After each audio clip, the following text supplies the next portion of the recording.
The major shake-up of the aged care sector has industry leaders concerned. They fear an already stretched system could face more pressure if there's a rush to get in before prices increase. Finance editor Chris Kohler.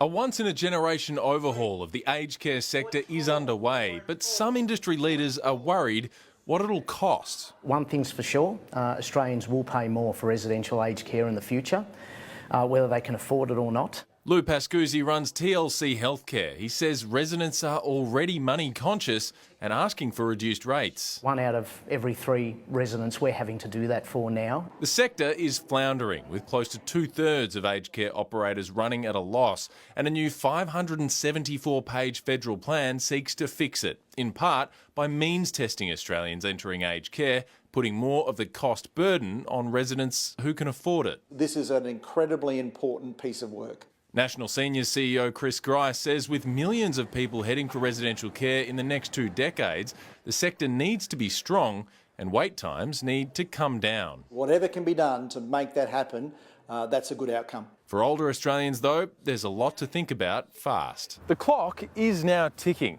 Anyone receiving aged care before June 30 next year will be locked into the old and, for many, cheaper system.